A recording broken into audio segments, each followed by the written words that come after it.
Hello and welcome back to my wholehearted living adventure. So, today I wanted to talk about the voices in our head.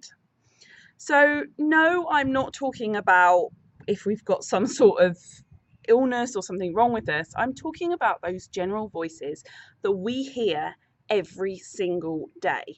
So, you are constantly being bombarded with information, you are constantly thinking thoughts, and often you are just attaching to those thoughts and believing that they're yours. And I know that this was the case for me. So if I was thinking a thought that someone had been mean to me, I had certain behaviors that I attached to that. So if, for example, I thought someone was being mean to me, my natural instinct would be, well, they're being horrible to me. I need to be horrible back. I need to attack them. And so then I'd attach to that thought and then I would sort of invoke a reaction. Whereas when you come to stop associating with those thoughts and sit in a place of what Michael Singer in the book The Untethered Soul describes as the seat of self, and I've heard it described lots of other ways, but that's the way that resonated with me.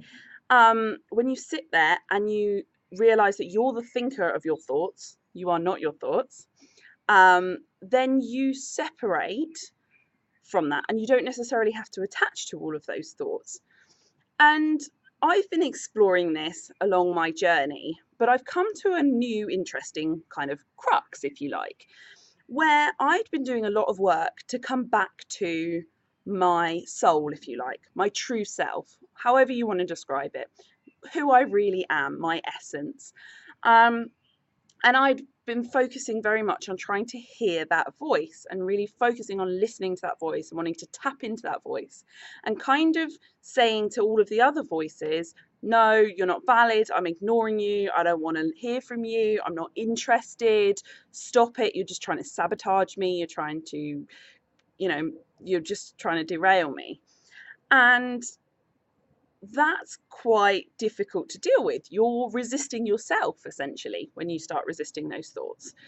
And a lot of people have talked in books and podcasts and videos that I've listened to about just accepting and letting go. And I didn't really understand what that was, I don't think, until the way that Nishi, who I've mentioned before, and I will link to in this video in below, described to me that there are lots of different voices in our heads and that actually sometimes they do just need to be heard. It's not that we need to act on them.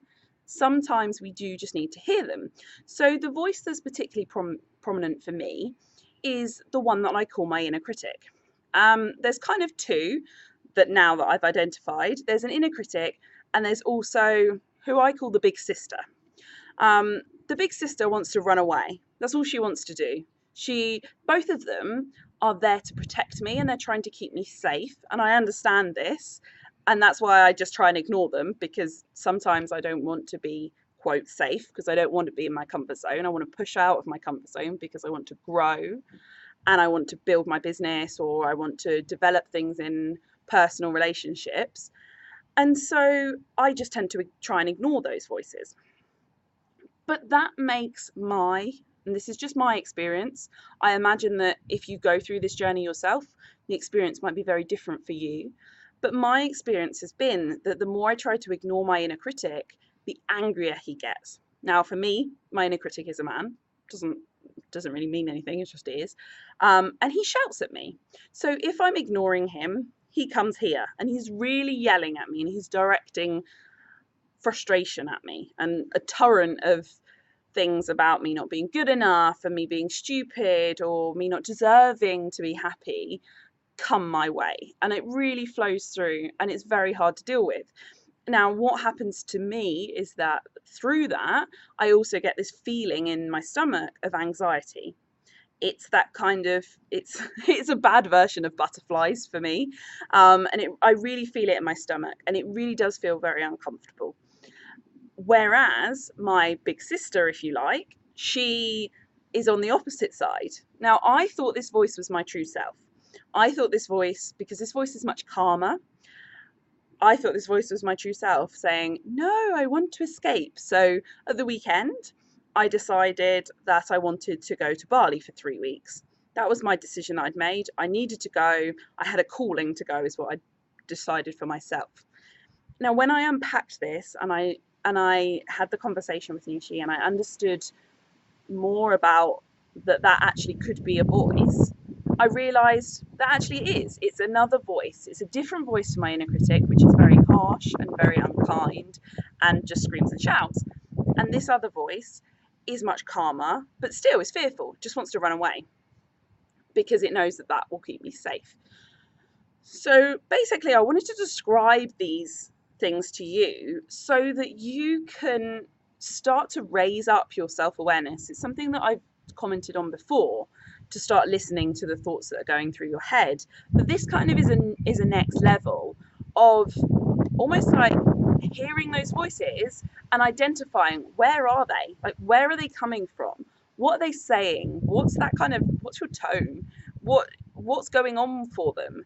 How are they trying to keep you safe? Because I think that's really all those voices are trying to do. They're trying to keep you safe. And for me, my voices try to keep me safe by using past evidence of things that have gone wrong in order to show me, look, it went wrong then, so it's going to go wrong now. Don't do it. Or it went wrong in that situation, and what you're doing is very similar, so it's going to go wrong again. And so they use that evidence a lot.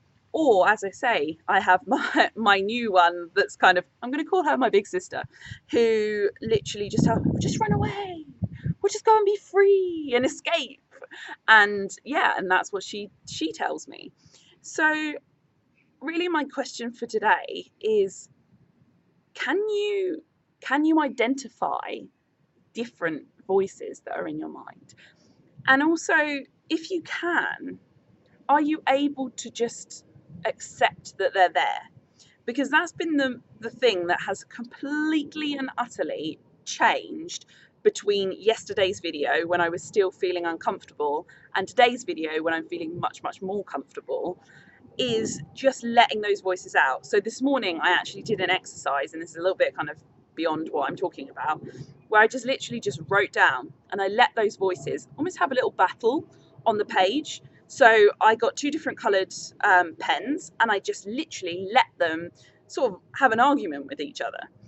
And at the end of all of that, it was quite interesting, because at the end of all of that, I thought I'd just be feeling a bit rubbish. But actually what happened is my, if you like, true self came out and just forgave the both of them for their thinking. And I was calm and peaceful and was able to get on with the rest of my day. So that for me is why I think it's so important to really examine what's going on in your mind. And it doesn't have to take you a long time. You don't have to do this all of the time, but just to give yourself, start thinking about it, start listening to those voices. And like I say, identify, can you actually hear them? What tone do they have? How do they speak to you? And if you can start to think about that, then I think it will make a big difference for you. So yeah, enjoy that one, and I'll see you again tomorrow.